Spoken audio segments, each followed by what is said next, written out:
woods. Once upon a time, in a small village nestled beside the sprawling silver woods, lived two sisters, Amara and Lila. Amara, the older sister, had soft brown eyes and a mind as quick as a fox's. Lila, her younger sister, had a bright, warm smile that could chase away any clouds, and her curiosity was boundless. Together, they made quite a pair, brave, loyal, and inseparable. They shared everything, from secrets whispered at midnight to dreams of magical lands hidden beyond the forest. Their father, Marcus, was a kind, quiet man who worked hard as a carpenter. He was gentle and loved his daughters dearly, but life had not been easy for him since their mother passed away years ago. In time, he remarried a woman named Isolde, hoping to fill the emptiness in their family.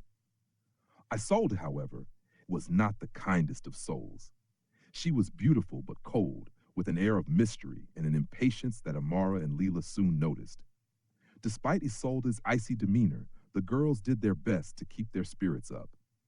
They had their small, cozy room upstairs, each other, and Bruna, their loyal, scruffy dog with a coat the color of cinnamon and a bark that could scare off anyone, even if she was the sweetest thing to those she loved.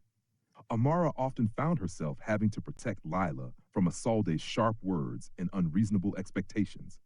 The sisters learned to lean on each other more than ever. The forest, which had once seemed mysterious and dangerous, became their sanctuary. Each day after their chores, they would slip away with Bruna, exploring the edges of the forest and letting their imaginations soar. One cool autumn evening, as the sun dipped below the horizon and painted the sky in hues of orange and pink, Lila discovered something strange beneath a fallen tree.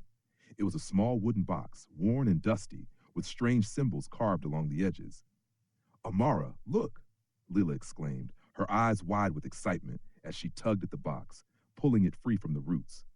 Amara knelt beside her, brushing dirt off the box. What do you think it is?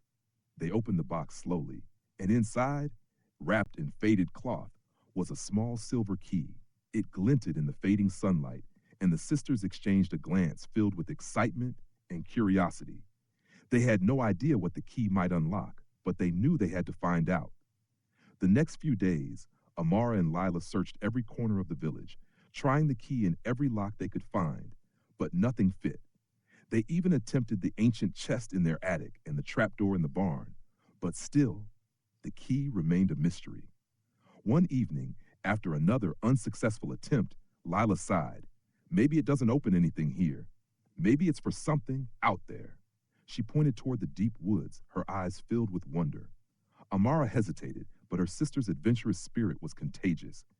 They decided that the very next day, they would venture further into the silver woods than they had ever gone before. With Bruna at their side and the silver key tucked safely in Amara's pocket, they set off, their hearts pounding with anticipation. The silver woods were thick with old trees, whose branches intertwined like fingers, blocking much of the sunlight. Shadows danced around them as they walked, and the air grew cooler, filling with the rich scent of earth and moss. They walked for hours, deeper into the forest, until they came to a place where the trees parted, revealing an ancient stone archway covered in ivy. It was beautiful and strange, standing there as though waiting for them. In the center of the arch was a door made of rough-hewn wood, with a keyhole that looked like it hadn't been touched in centuries. "Do you think?" Lila whispered, her voice filled with awe. Amara's heart raced as she pulled out the silver key. With a deep breath, she inserted it into the lock and turned it. The door creaked open, revealing a path lined with silver trees that shimmered in the dim light. They stepped through the doorway and into a world unlike anything they'd ever seen. Silver leaves blanketed the ground, and small, glowing flowers dotted the path.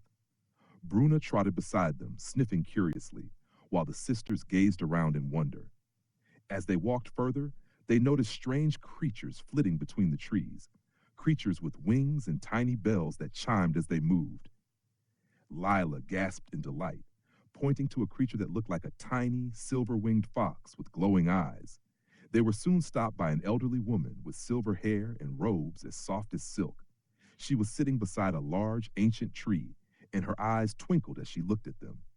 "Welcome, young ones," she said in a voice that was both kind and powerful. "I am Farah, keeper of the Silver Woods. I've been waiting for you." The sisters exchanged a nervous glance. unsure of what to say. Finally, Amara spoke up. Waiting for us? Farah nodded. There is magic here that must be protected, and I can sense that you two have the courage and hearts pure enough to help me. Farah explained that deep within the Silver Woods was an ancient tree known as the Heartwood Tree. The tree held powerful magic, and a dark spirit had recently come to the forest determined to corrupt its power. If the spirit succeeded, the Silver Woods would wither, and all its magical creatures would vanish. The sisters agreed to help, and Farah handed them each a small vial filled with shimmering blue liquid. Drink this if you find yourself in need of courage, she said, her eyes kind but serious. And trust in each other. Only together will you be strong enough. With Bruna leading the way, they made their way deeper into the forest, where the trees grew denser and shadows darker.